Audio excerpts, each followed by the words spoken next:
Okay, good afternoon, everybody, and thanks for showing up with such a good audience here late at the Growth Summit 2023.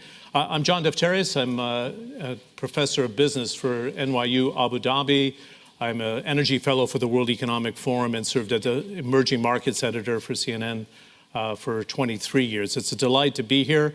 I think this is actually, and I've heard Professor Schwab and others suggest this is the right panel at the right time. I think it's very true because there's so much uncertainty out there. In fact, we're waiting to find out what the U.S. Federal Reserve thinks about the inflationary threat or the threat of recession at this time. We have a group which puts out a publication, and I think if we can bring that up now, it's the Chief Economist's Outlook for 2023. We're going to get a sense of that debate today, but you can download it both on the website with the QR code, or as we put it on your screen throughout the session today as well. It's a delight to digest it because of this level of uncertainty that we see today, to have an outlook at this window of time when there's so much disruption in the banking sector.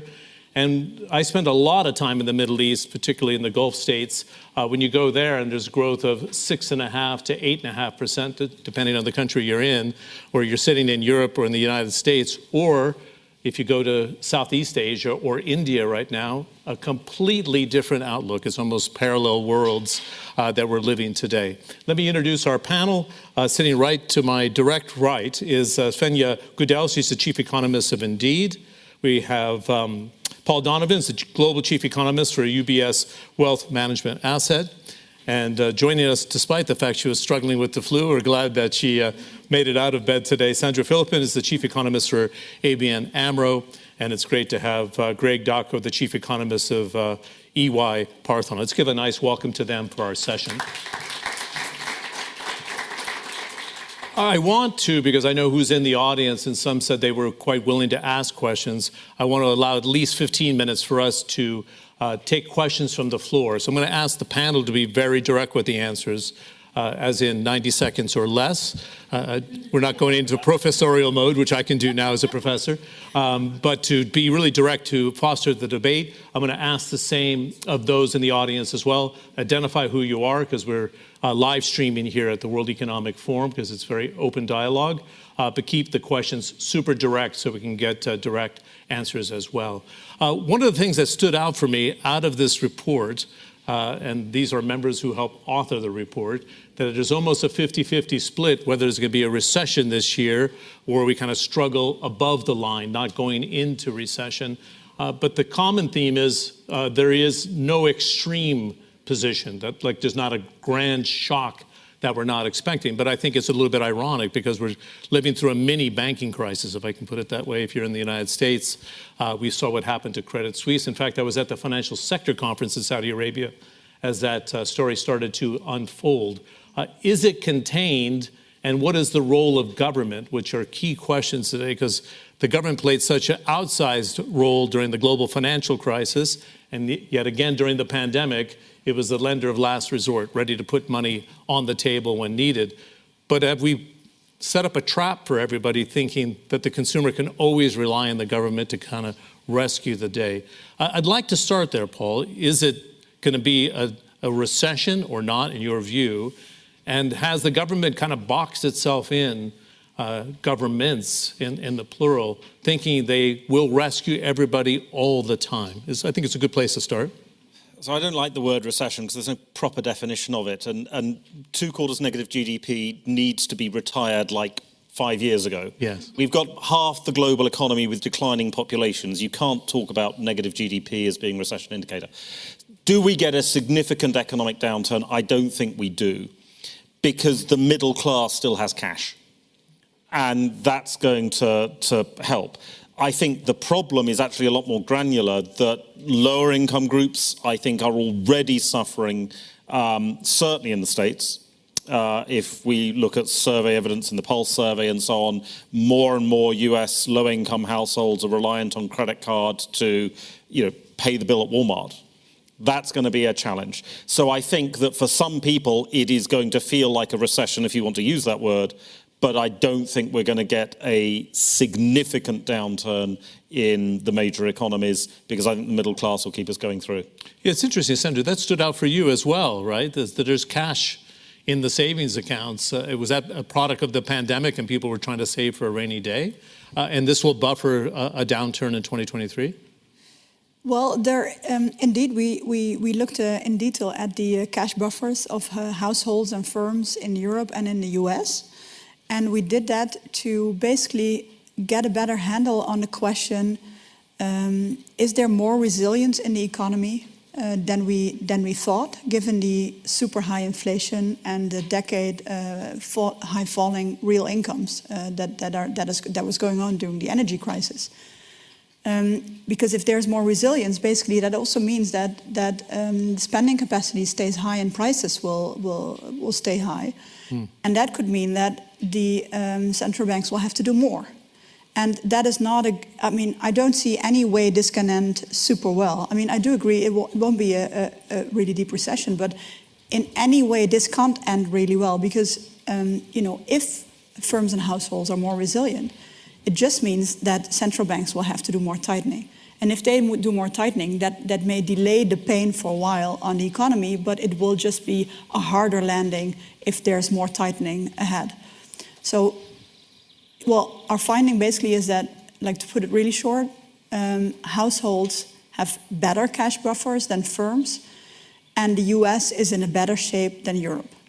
That's the basic outcome. Good. I think I'd like to use the first round to get the pulse of everybody here, Greg, in terms of both of the report and then your outlook. And I think we should add to this dialogue what external shock could change what you're thinking. Go ahead.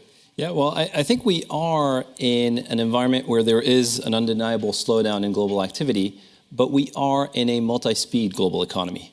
And I think that's part of the reason why it's difficult to get a definite answer as to whether we will see a recession or not. So the 50-50 split is not the old Economist joke of having on the one hand and on the other hand. Right. It's actually that it's very difficult to decipher the unique conditions that we're in as we're coming out of the pandemic. We're still in this unbalanced world on a number of fronts.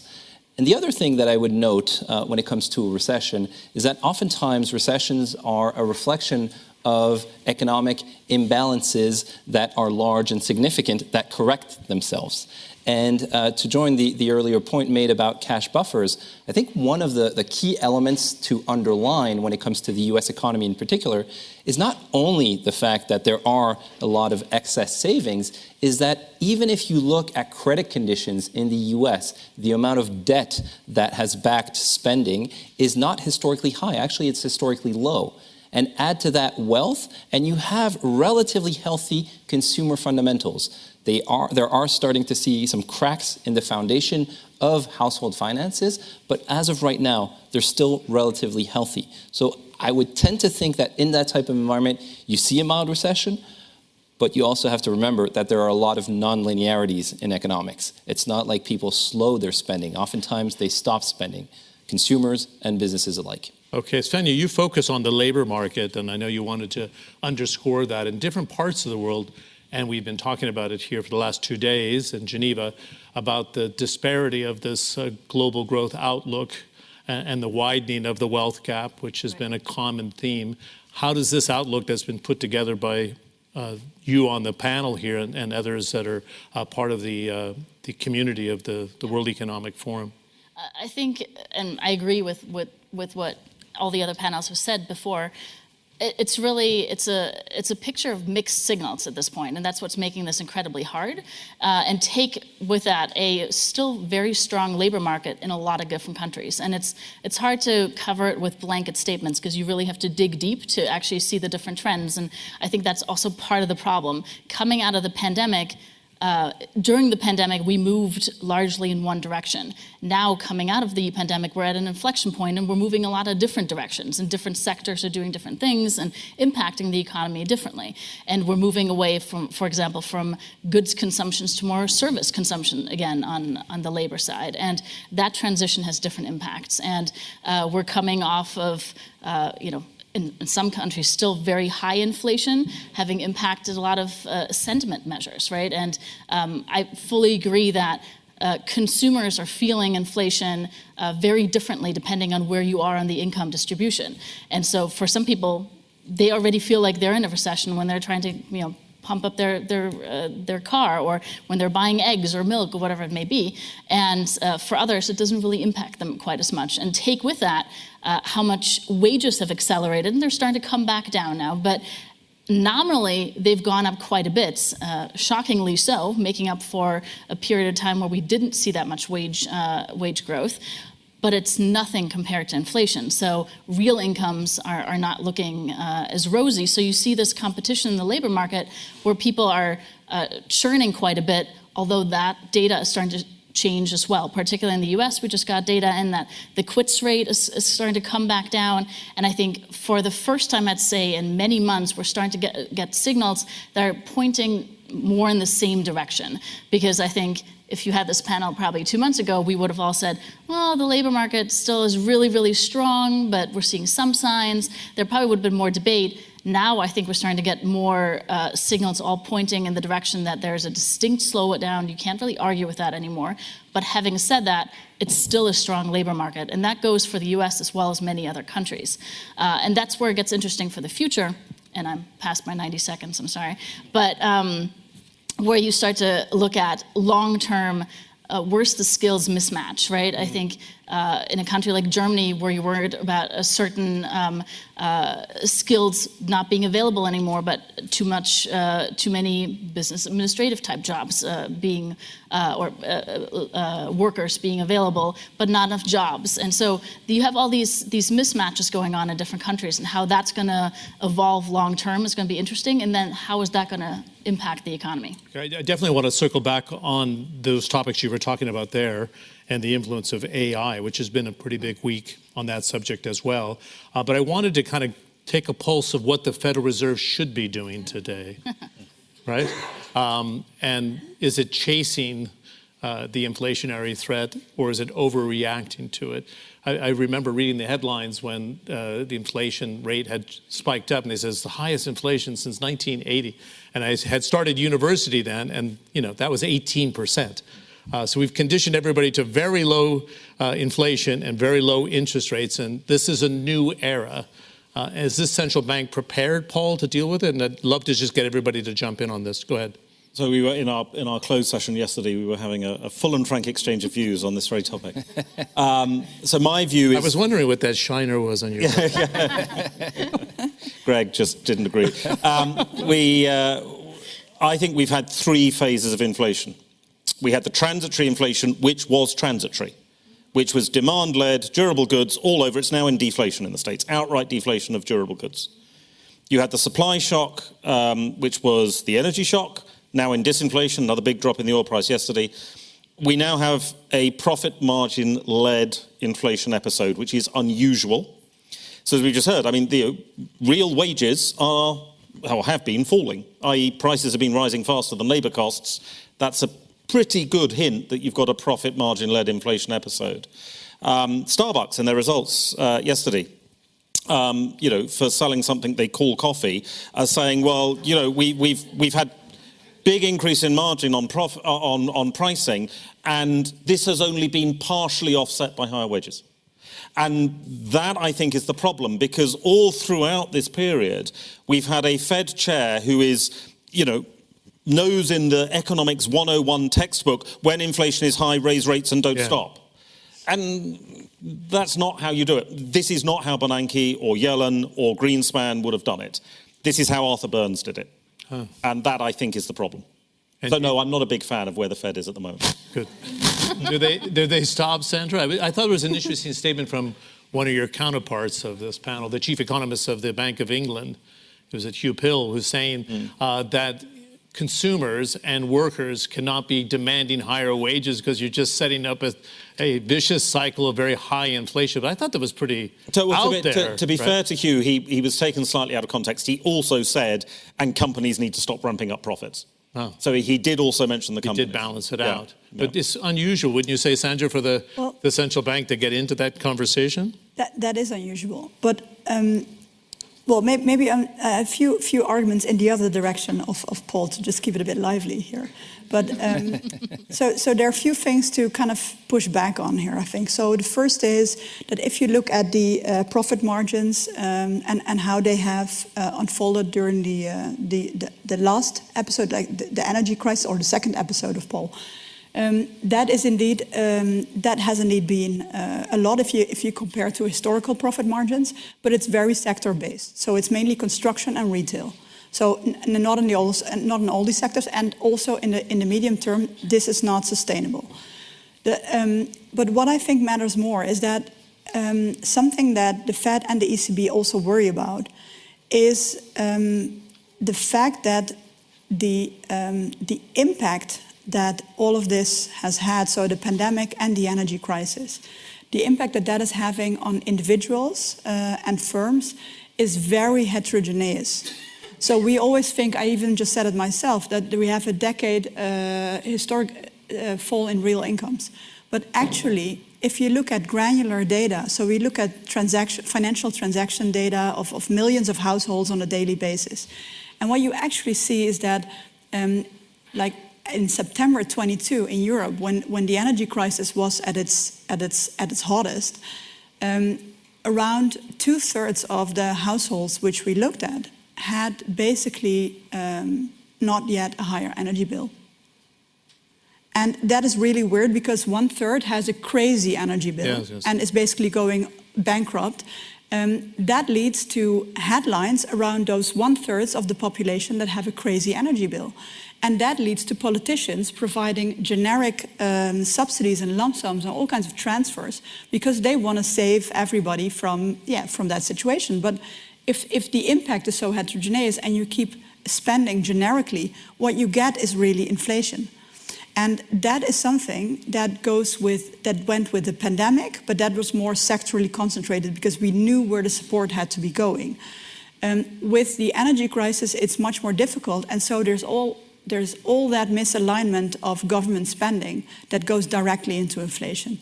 So, for example, we did one specific study where we looked at a really scientific impact effect study on a lump sum transfer of 1,300 euros to poor households. And we basically saw that around half of that money is spent within 3 weeks and not on energy. Wow. And basically, that is all of that is inflationary. And I think that the Fed and also the ECB, they're worried about this because the inflation headlines that are picked up on also drive wage negotiations. Of course, it doesn't, 14% wage demands are not really what is going down the line. But it is a starting point that is extreme. And I think that is something that central banks are keeping in the back of their minds. And then if I were a central banker, I would rather be a little bit more cautious because once inflation expectations get de-anchored, you can't just put them back anymore. And so I feel some understanding for their decisions. Oh. Core inflation, let's take the European example, Greg, then, 8.5%. Yeah. In February, down to 6.9%. But the core is at 5.7%. So is it peaked and the ECB's job is nearly done? Well, I think in general, inflation has peaked. But we economists tend to think about inflation. Most people tend to think about price levels, right? That's what really matters for businesses, for business leaders, for consumers. And there's that massive confusion between inflation having peaked but still rising. If it's rising at 5% core inflation, or even headline inflation, that means that prices are rising 5% every single year. That's still too high. So I think we have to distinguish the cyclical momentum from the structural momentum. The cyclical momentum, I very much agree with Paul. I think we are in an environment where, in the midst of this slowdown in economic activity, we're seeing a number of signs that inflation is cooling. Whether it's consumer prices or producer prices in the US, which generally reflect profit margins, so to the very point about moderating profit margins going forward, import prices, all of those prices are growing at a slower pace. That's disinflationary, and I wouldn't be surprised that we enter an environment where the disinflationary trend carries on a little bit longer and overshoots the target. There's not going to be that smooth landing to 2%. The other trend that is important to monitor is the structural trend. We're in a world where we are seeing increased deficiencies on the supply side. Demographics, an aging population, reduced immigration, deglobalization or slower globalization is another example of where an environment with increased fragmentation will lead to higher cost of goods and services going forward. And then the decarbonization, the greening of the economy, that's a massive potential to increase inflation. So we have probably higher inflation over the structural medium term, but lower inflation as we navigate through that cycle. What that means for central bankers is they need firmer anchors. They cannot proceed just by looking at the data and being excessively data dependent. That's a big risk. We've seen it for the Fed, we've seen it for the ECB, we've seen it for other central banks where they focus too much on one specific data read, a payrolls report, a CPI report, an inflation expectations report. We know that inflation expectations are still well anchored. We know the economy, at least in the US, is slowing. So that's the type of environment where I would think the Fed should pause and start to wait to see the effect of prior tightening. Will it pause? Probably not this time. It'll probably proceed with one more rate hike. But I think it's going to maintain that flexibility for potentially still raising rates in June because it does not want to close the door to any further rate hikes. And importantly, it wants to maintain these rates at an elevated level for. You bring up an excellent point, because I remember the stimulus package when President Biden was coming into office. I was saying on my coverage then, I'm not sure what the Fed is looking at that they thought they needed another $1 trillion of stimulus. And then it was a knock-on effect because the stimulus continued in Europe in this post-pandemic phase. Did they really get it wrong? Sandra, do you want to drop into this debate? I didn't understand it, and it seems to be feeding the inflation today, and they're trying to put the genie back in the bottle. That's the reality. I'll take perhaps an out there stance for a second. I think the Fed has a pretty difficult job, and I also believe that while you run the risk of having recency bias, just looking at like your 3 or 4 or 5 or 6, whatever, how many it is, data points along the way. I think the data quality overall has certainly deteriorated. We're talking a whole lot about that. It's been really difficult to get a good angle on what is actually happening, and because of the post-pandemic recovery, the labor market. Well, definitely what's going on in the labor market, but data in general. I think looking at. I actually, Sandra and I were talking about this. I think it was really good that during the pandemic, we started looking at higher frequency data because the world was moving much faster than our data was moving. And while we still look at some high frequency data, there's not as much, not as much available anymore. We're not investing as heavily anymore. We're moving back to the old targets, but the data is still pretty crappy. And so it'd be great to see some better data, but in the absence of such, it's fairly hard to make these decisions.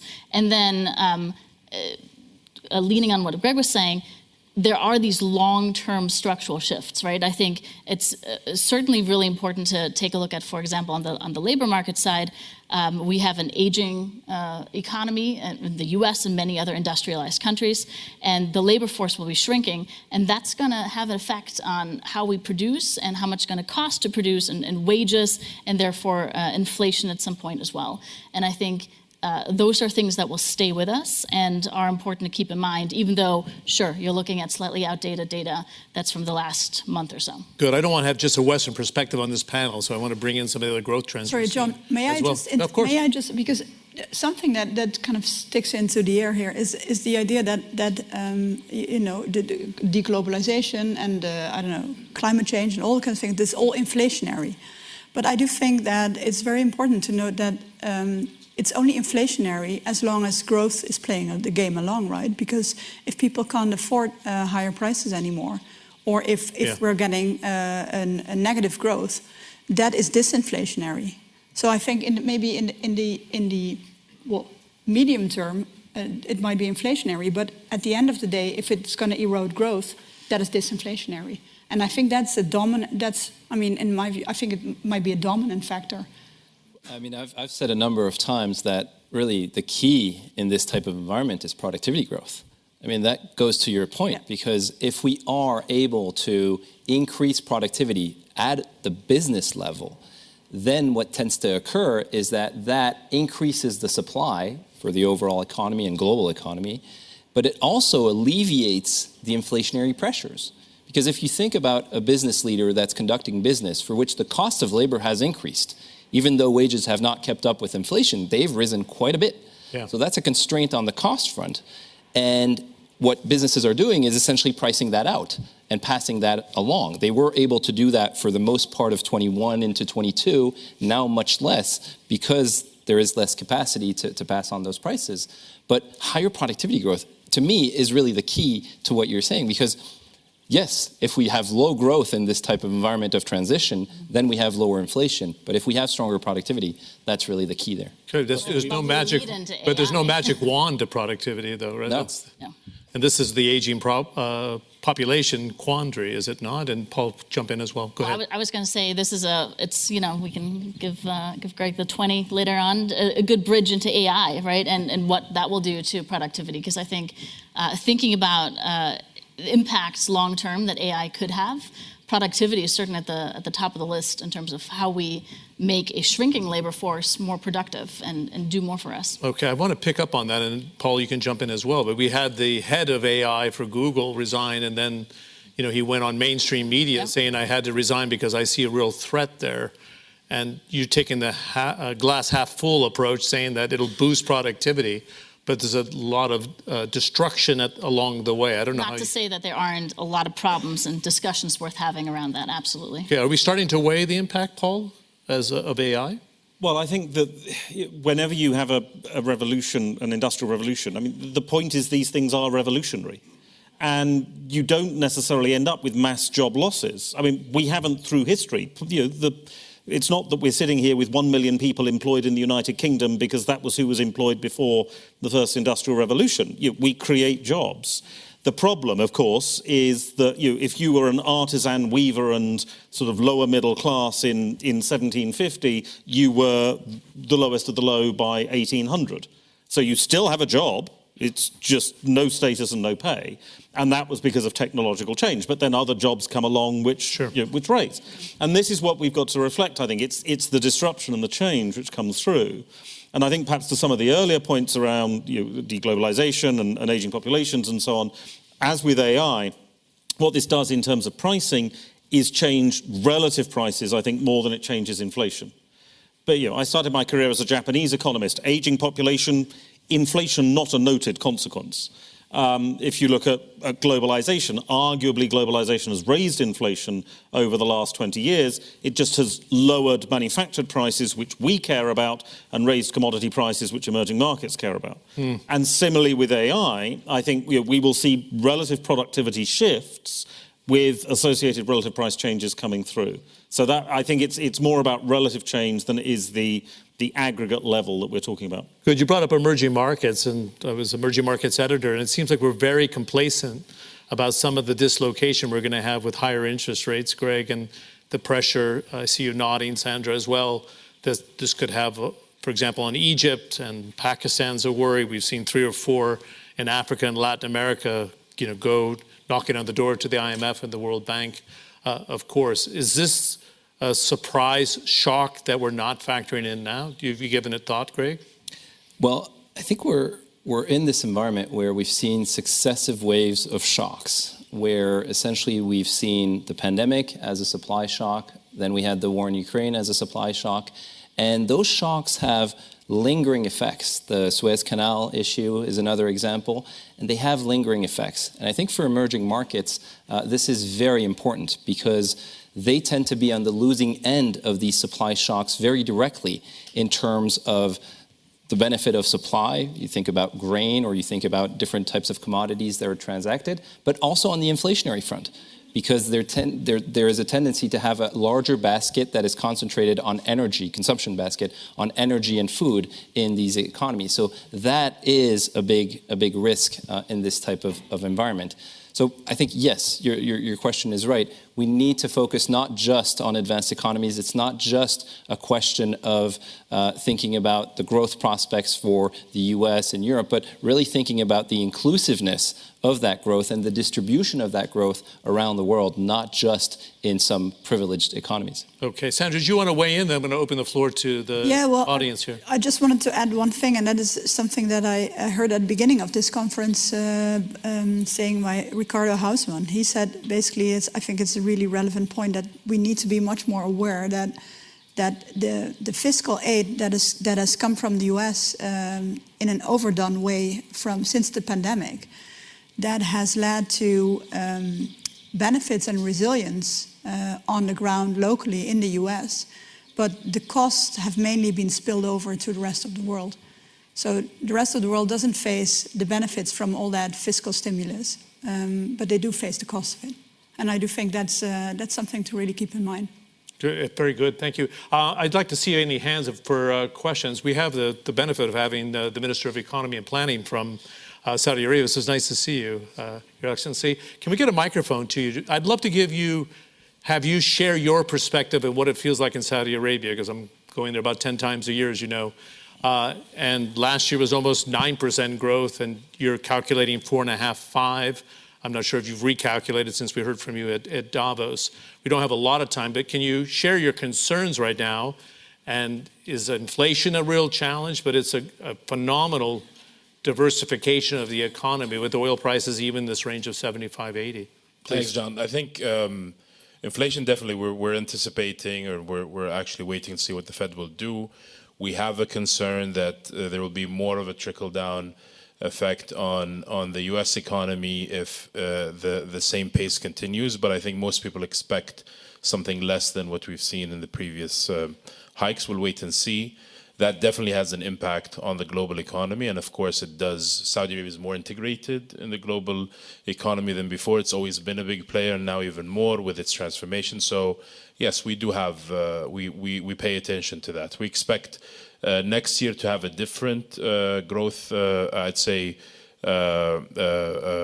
let's say, forecast for the kingdom because of the oil production profile, but our non-oil activities are projected to grow as fast as last year, maybe a little bit less, but that's what we're paying attention to the most. Good, so am I correct, 4.5, 5 this year, which is still very good, and back into that range of 7, 8, 9%? This year a little less because of the production cuts, but on the non-oil activity side, similar to last year, which is in the 5s, 4s and the 5s. Good. So it doesn't feel like a recession in Saudi Arabia, I don't think, right? Laura Tyson's here.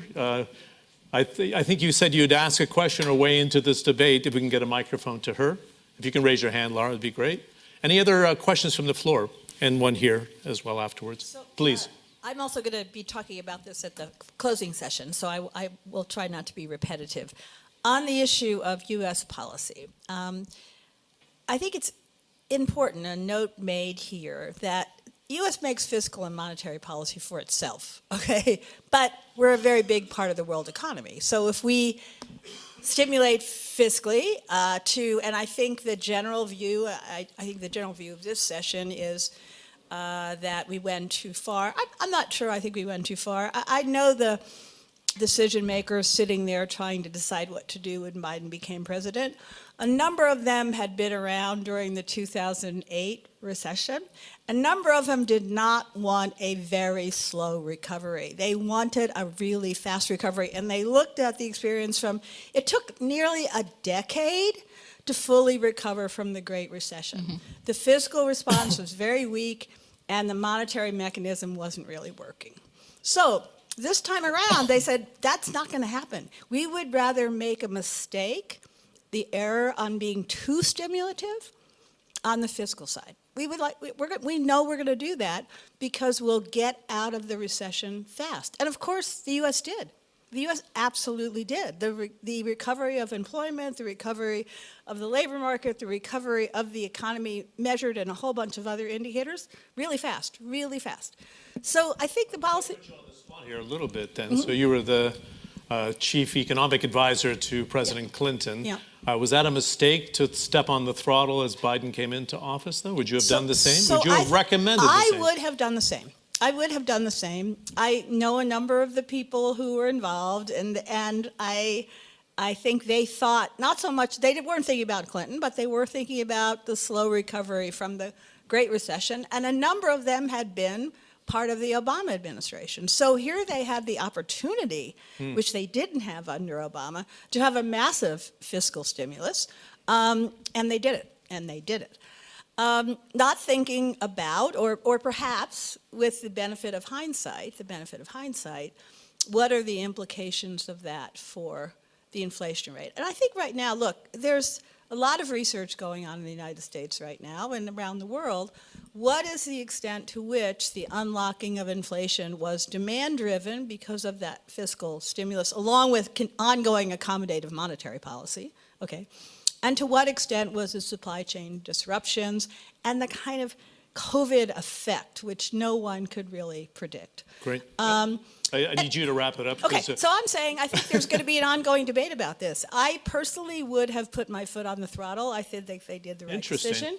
And I think that, now we have to deal with the unexpected, perhaps lingering effects of the inflation. I also want to say that I support what the Fed is doing. I don't think the Fed is saying, I think it's much more complicated than the view of, I think it was Paul. But so I support what the Fed is trying to do. Oh, interesting. Paul, Greg, I see you want to weigh in. Since you were pointed out there, you might as well jump into the debate. And I think Janet Yellen, by the way, would have done exactly the same thing. So somebody said that Powell was different. No, Janet would have done the same thing. So I think that I think previous Fed chairs would have paused more frequently.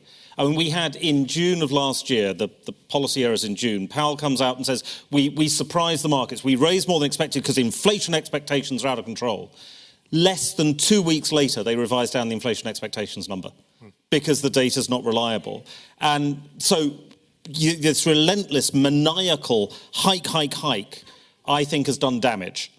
And I think we're seeing that in the banking sector, and the deregulation in 2018 has done damage as well, absolutely. It's not fair to blame the Fed for all of this, but they didn't help. And I think just stopping every once in a while to, smell the roses, see what's going on in the world, wouldn't have been a bad idea, frankly. Leave it to the economists. Go ahead, Sandra and Greg. That's good. Maybe one thing that adds to Paul's argument is that I think today or yesterday the bank lending survey came out in Europe, and it basically is really clearly showing that indeed sometimes pausing might be a good idea, because what you're seeing now is that the tightening on credit standards, loan demand for firms and households, it's really going down the drain quite fast. So basically, that could be banking crisis related. So basically, the banking crisis and the tightening coming from that is doing some of the work at least for the ECB, and that combined with also the inflation figures that came out yesterday. I think that is that is pointing into the direction that the cooling is really coming down. So no rush to do it yet again. Greg, do you want to weigh in quickly, and then I'll go back to the floor? Yeah, I think it's important to think of all of the fiscal and monetary policy stimulus that took place as a risk management approach, right? Because as Laura was saying, we were in an environment back then when there was tremendous uncertainty as to the pandemic, as to the economic outlook. And so what do you do in that environment? You stimulate a lot, especially after the lessons learned of 2008, 2009, where there was very slow stimulus. On the monetary policy front, late reaction probably, but also reacting to an environment that was unusual on the fiscal stimulus front. Now I think is the time to pause. And the key question, in my opinion, comes back to the cost of capital going forward. There is not yet an adaptation from the private sector to a higher cost of capital environment. And the types of developments that we're seeing again and again throughout the world, unforeseen, the pension funds issues last October, the SVB collapse, now First Republic, these are all examples of an environment where balance sheets are not adapted to a higher cost of capital environment. After 4 decades of generally low interest rates and moderate inflation, there is not that adaptation yet. That is, in my opinion, the big risk. And I think that's to some extent why Paul is saying, this view of hike is probably not adapted to the world that we're going in. Very interesting. Svenja, go ahead. I just think we don't have enough time to discuss this, but I think it's worth a mention that in all of this, I'm given my history, I think about housing a whole lot as well. And it's very important that we at least think about the impacts on housing on all of this as well, because mortgage rates are incredibly high and have seen a tremendous hike up. And housing prices were already very expensive in the US, and now they're even more expensive, and they haven't come down enough to actually make up for the increases in mortgage rates. And I think that's an important point to keep in mind, particularly as we're dealing with affordability issues on for-sale housing, and that's a large part of the economy as well. Good. Is that going to be the straw that breaks the camel's back here, the housing crunch? There's a couple of pieces out recently. You don't see a great shock coming, Paul? What's your view? So the problem with housing, and I'm probably biased in a UK perspective, where everybody wants to live in their own Downton Abbey and all the rest of it. But we have a cult of housing in the UK, which it certainly is not replicated in continental Europe. But there has been real disruption with the move to flexible working. 44% of the UK population work flexibly now. London house prices have underperformed the rest of the country for 3 years. This has not happened in history.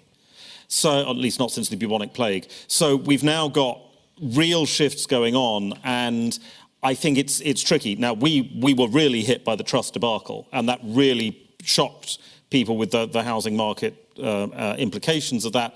Our mortgage rates have then calmed back down again, but I think we're going to be seeing a very fluid situation in housing. So I agree. I think particularly in the States, where you've got a more direct impact with new buyers, there's a more negative effect. In the UK, it's a highly localised situation, and almost district by district in London, you're getting the variations in house prices come through. Good.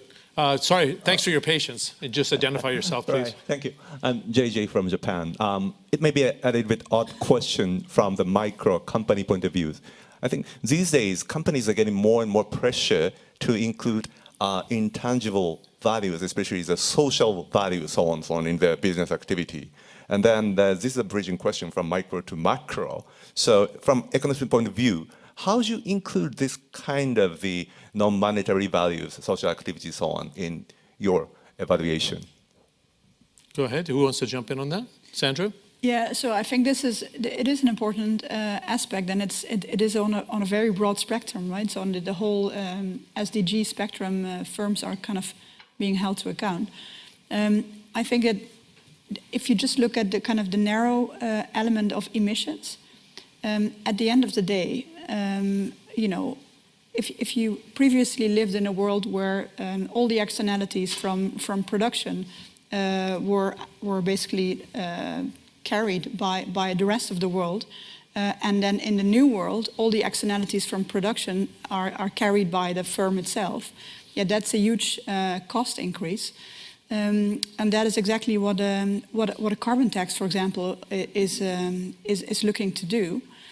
But I do think that it raises to a bigger point that we're talking about the growth summit here, and what we economists typically do is that we have like 1 or 2 year ahead forecast horizon, and we try to think about how can we, what is growth going to look like, and what can policy do to maximize that.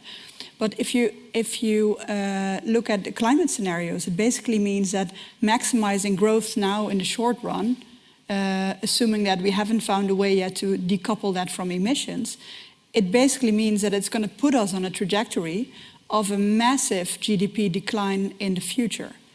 And somehow I feel that when we talk about climate change and the future, like humanitarian but also economic costs of that, then we do that in separate rooms. And then when we go back to our kind of nice and neoclassical economics, then we like to stay within the next 2 years. So I do think it's an important question: is who's gonna pay that cost of that transition, and how are we going to do that in the It's interesting though what you're saying, Sandra. You're saying the cost of the climate crisis, and I was thinking in the spirit of Ursula von der Leyen when she opened up Davos this year, and she talked about the net, security, net zero boost. When do we get a kick from all this green tech investment and needing to accelerate the transition? Well, that is, I mean, maybe When does it factor into there your are all models? kinds of great green growth fairy tales out there, but I think at the end of the day, it is a matter of internalizing a cost that was previously externalized. So I think when we get to the fairy tale world, really is when we have made the transition, because in the world where we made the transition, energy is basically going to be abundant and for free. And that is the kind of the biggest source for the reason why we all need to be efficient in everything. And I think there's massive growth potential once we get that done. But until we get there, I don't think it's realistic to think that it's going to be a growth story. Oh, it's interesting. So there's a lot of stimulus in the markets today. Paul, do you want to weigh in? So I wanted to give a plug. We have to be careful with our time because we have a minute left. Yeah, thanks. UBS put out a white paper to coincide with the conference this morning on the impact economy. The idea being that what are economists for? Well, obviously economists are here to allocate finite resources amongst infinite desires. That is the raison d'etre of the economics profession. That's why we exist. And the problem is that ever since 1950, infinite desires equals GDP. Everybody has to have the latest smartphone, it's all measurable output. But that isn't the world today. The world today is, actually we want air that we can breathe, water that we can drink, and diversity and inclusion would be nice too, thank you. So we now have a set of needs that the economics profession should fill, and GDP does not cut it. So we need to evolve the economics profession as we've done in the past. Yeah, and the other thing Svenja was saying, I'm surprised that the data is not really good in a world when information moves so quickly and people empty their bank accounts on their apps very fast when their bank's under threat. Greg, 15 seconds to wrap. Generally. No, I think there is a lot of optimism in terms of the potential that we have to address some of the challenges that we're currently facing, whether it's on the climate change front, on the gender front, as the previous panel, on the diversity front. These are all opportunities for growth. Perhaps not growth in the way we measure it or we've measured it, but growth in the sense of welfare. And I think that's potentially as important, if not more important, for the global economy. Okay. You plugged a report. I have to plug the Chief Economist Outlook report one more time. If we can bring it on the screen, there's a QR code for those of us in the audience, but those importantly watching from different corners of the world. You can read the different debates they had about whether there's a recession or not. I think the consensus is there's no surprise shock. There's also a different way to look at things, is that we're really resilient as a global population today, right? What's been thrown at us since the global financial crisis and Russia, Ukraine, and an energy crisis and a pandemic and supply chain disruption. The fact we're having this conversation and nothing's burning at this stage, we're doing pretty damn well, I'd say, right? Can we give a nice round of applause to the audience? Thank you very much.